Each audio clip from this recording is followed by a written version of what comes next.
అసలు బీఆర్ఎస్ పార్టీకి సంబంధించి కవితను అరెస్ట్ చేసి ఇప్పటికి చాలా రోజులు అవుతుంది. చాలా నెలలు కూడా గలుస్తుంది.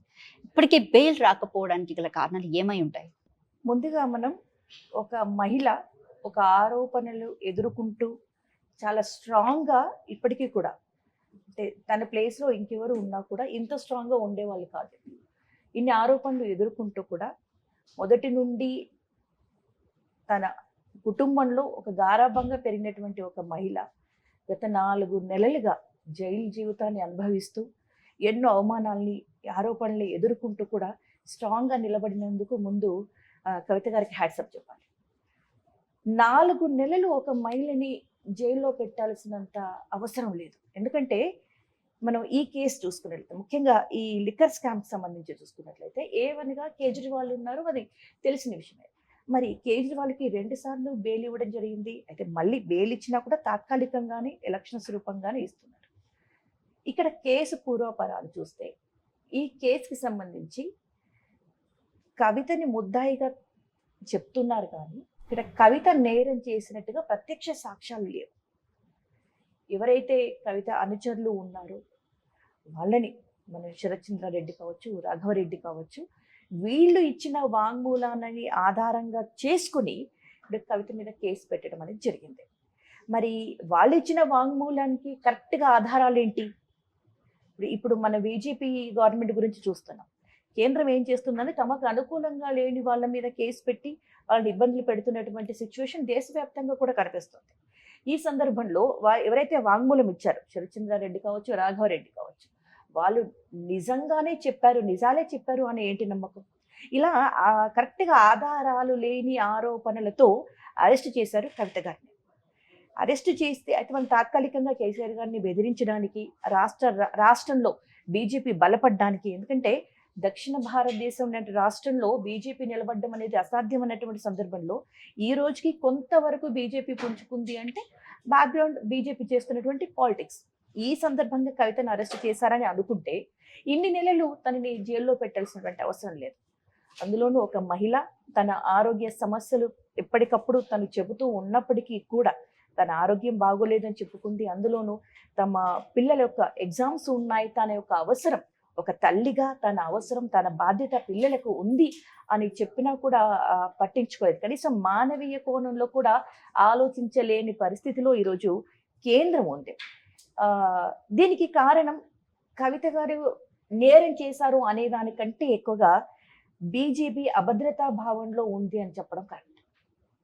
ఎందుకంటే మొన్న జరిగిన మనం ఎలక్షన్ రిజల్ట్ చూసాం. అవును, 400 సీట్లకి పైగా గెలుస్తామని ధీమా వ్యక్తం చేసిన నరేంద్ర మోదీ 240కి పరిమితం అయిపోయారు. అందులోనూ తను ఏదైతే టార్గెట్ పెట్టుకున్నారు, ఇటు సౌత్ ఇండియా కావచ్చు, ఢిల్లీ కావచ్చు, ఎందుకంటే బీజేపీకి ఒక సిద్ధాంతం ఉంది, ప్రాంతీయ పార్టీలను నిలబడకుండా చేయాలి. అలా టార్గెట్ అయ్యిందే కేజ్రీవాల్.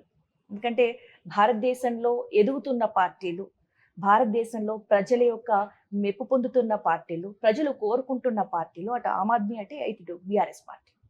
సో ఈ పార్టీలను టార్గెట్ చేసుకున్నారు. ఇప్పుడు అందుకని అటు ఢిల్లీ ముఖంగా, అటు పంజాబ్ ముఖంగా కానీ మనీష్ సిసోడియా కావచ్చు, అలాగే కేజ్రీవాల్ని కావచ్చు, వీళ్ళని టార్గెట్గా చేసుకున్నారు. ఇటు సౌత్లో బీఆర్ఎస్ పార్టీకి కవిత గారిని టార్గెట్ చేయడం జరిగింది. అంటే వాళ్ళు ఇచ్చిన వాంగ్మూలంలో నిజాలు ఎంత అనేది ప్రూవ్ చేయగలిగితే ఇది సాక్ష్యాలు వాళ్ళు చూపించగలిగితే మనం ఈ కేసుని పూర్తిగా నమ్మొచ్చు. ఎందుకంటే ఒక మహిళ అయి ఉండి మద్యపాన నిషేధం కోసం కొట్లాడవలసినటువంటి బాధ్యత స్థానంలో ఉన్న ఒక మహిళ, ప్రజలకి సమాధానం చెప్పాల్సినటువంటి ఒక మహిళ, రాష్ట్ర మహిళలకి భరోసా ఇవ్వాల్సిన స్థానంలో ఉన్నటువంటి ఒక మహిళా నాయకురాలు లిక్కర్ కేసులో అరెస్ట్ అవ్వడం అనేది ప్రజలు జీర్ణించుకోలేనటువంటి విషయం. అంటే మాకు సహాయంగా ఉండాల్సిన మనిషి మాకు వ్యతిరేకంగా, ఇప్పుడు మహిళలకు వ్యతిరేకమే కదా లిక్కర్ కేసు అని. సో దానికి సరైన ఆధారాలు చూపించకుండా కేవలం ఆరోపణల ఆధారంగానే 4 నెలలు జైల్లో పెట్టడం జరిగింది. ముఖ్యంగా బీజేపీ ఆలోచించింది ఇది ఒకటే, అటు ఢిల్లీ స్థానం కావచ్చు, అటు పంజాబ్ కావచ్చు, తనకి బీజేపీ ఎక్కడైతే వ్యతిరేకంగా ఉందో అది తన వైపు లాక్కునే ప్రయత్నంగానే అటు కేజ్రీవాల్ని, మనీష్ సిసోడియాని, అలాగే కవిత గారిని కూడా టార్గెట్ చేయడం జరిగింది. ఇందులో బీజేపీ కొంత విజయం సాధించిందని చెప్పొచ్చు. ఇదే కనుక జరగకపోతే మొన్న ఎంపీ ఎలక్షన్లో బీఆర్ఎస్ మాక్సిమం స్థానాలు గెలిచింది, అటు ఆమ్ ఆద్మీ పార్టీ కూడా మాక్సిమం స్థానాలు గెలిచేది. అవును. వీళ్ళు కనుక కరెక్ట్ గా పోటీ చేయగలిగితే బీజేపీకి అన్ని సీట్లు వచ్చేవే కాదు కదా. ఇప్పుడు ఇండియా కూటమికి 187 వరకు వచ్చాయి. ఇప్పుడు దాంతో పోలిస్తే ఒకవేళ ఈ 240 కూడా వచ్చేవి కాదు. అంటే పార్టీ అధికారంలోకి వచ్చేదా రాదా కూడా అనుమానం ఉండేది. సో ఈ లెక్క ప్రకారం మోదీ స్ట్రాటజీ కరెక్టే. తను ఎక్కడైతే బలహీనంగా ఉన్నారో అక్కడ నాయకుల్ని టార్గెట్ చేశారు. అందులో కేజ్రీవాల్ ఉన్నారు, ఇప్పుడు కవిత గారు ఉన్నారు. మనం ఇక్కడ ఒక మానవీయ కోణంలో చూసినా కూడా ఒక మహిళని 4 నెలలు అరెస్ట్ చేయడం అనేది, ఖైదు చేయడం అనేది చాలా పొరపాటు. గతంలో జయలలిత గారు కూడా ఉన్నారు మనం చూసుకున్నట్లయితే. బట్ కవిత చేసినటువంటి నేర ఆరోపణలు ఉన్నాయి కానీ ఆధారాలు లేవు. తన ఆరోగ్య పరిస్థితిని చూసుకొని కూడా తన స్ట్రాంగ్ లేడీ. తెలంగాణ రాష్ట్రంలో ప్రతి ఇంటి ఆడపిడుచు కవిత గారు. అలాంటి మహిళని ఇన్ని నెలలు తను ఖైదు చేయడం అనేది, ఇప్పుడు ఈ రోజు కూడా తను డిహైడ్రేట్ అవ్వడం వలన ఆరోగ్య పరిస్థితి విషమించింది అనే వార్తలు అయితే మనం విన్నాం. ఎప్పటికప్పుడు కేటీఆర్ గారు, హరీష్ గారు వెళ్ళి కలుస్తున్నా కూడా, వెళ్ళి చూసుకుంటున్నా కూడా, ఎంతైనా కూడా ఒక మహిళకి ఇన్ని నెలలు అంటే కుటుంబంలో తన అల్లారు ముద్దుగా పెరిగినటువంటి ఒక బతుకమ్మగా ఉన్నటువంటి ఒక కవిత ఈరోజు తను ఒంటరిగా జైల్లో ఉండడం అనేది జీర్ణించుకోలేదు. తను స్ట్రాంగ్ కాబట్టి ఇన్ని నెలలు ఇంకా ఉండగలిగింది.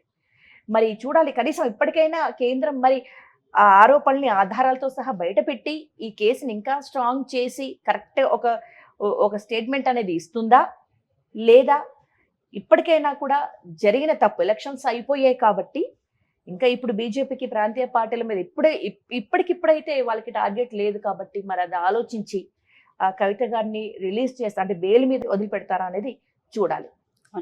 రైట్. అయితే మరొక విషయానికి వస్తే కనుక తెలంగాణలో ఒక 4 రోజుల నుంచి బాగా జరుగుతున్నటువంటి చర్చ రైతు రుణమాఫీ.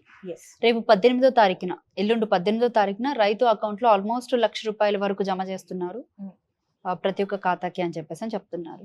అయితే 2 లక్షలకి అంటే 2 లక్షలు రుణమాఫీ చేస్తామని అన్నారు. మరి ఈ ₹1,00,000 ఏంటి అంటే అది మొదటి విడత అనుకోవచ్చు. ఎందుకంటే గతంలో కూడా బీఆర్ఎస్ గవర్నమెంట్ ఉన్నప్పుడు కూడా విడతల వారీగా రైతు బంధు కావచ్చు, రుణమాఫీలు కావచ్చు, ఎకరాల వైజ్గా తక్కువ ఎకరాలు ఉన్న వాళ్ళకి ముందుగా ఇలా పడ్డాయి.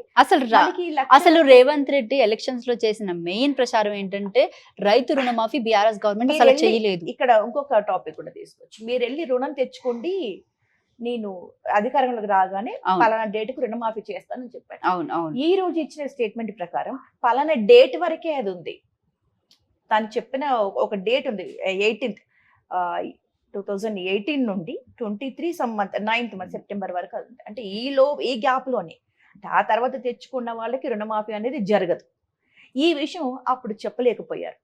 ఆ రోజు ప్రచారంలో కూడా మీరు రేపు వెళ్ళి తెచ్చుకుంటే నేను అధికారంలోకి రాగానే తీరుస్తానని చెప్పారు. అలా నమ్మి తెచ్చుకున్న వాళ్ళందరూ ఈ రోజు అన్యాయం అయిపోతున్నారు, నిజంగా అన్యాయం అయిపోతున్నారు. ఈ పెట్టిన రూల్ ఏదైతే ఉందో ఆ రోజు కనుక తొందరపడకండి అని చెప్పినా బాగుండేది. మీ రుణం నేను తీరుస్తాను, మీరు తొందరపడకండి లేదా బాధపడకండి అని చెప్పడం వేరు. మీరు వెళ్ళి రుణం తెచ్చుకుంటే నేను తీరుస్తాను అని చెప్పడం వేరు.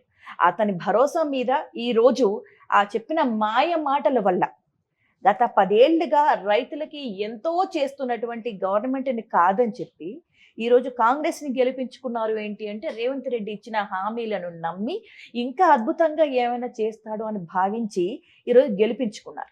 తీరా గెలిపించుకున్న తర్వాత ఇచ్చిన హామీలన్నీ తూచంటూ వాటికి కండిషన్ సప్లై, మనం డిస్క్లైమర్ చూస్తాం కదా, మొత్తం అన్ని పెద్ద అక్షరాలతో, యాడ్ మొత్తం పెద్ద అక్షరాలతో ఉంటుంది. ఎక్కడో కనిపించకుండా షరతులు వర్తిస్తాయని ఎక్కడో ఉన్నట్టుగా ఇప్పుడు చెప్పిన అనౌన్స్మెంట్స్ అన్ని కూడా చాలా భారీగా చేసేసారు.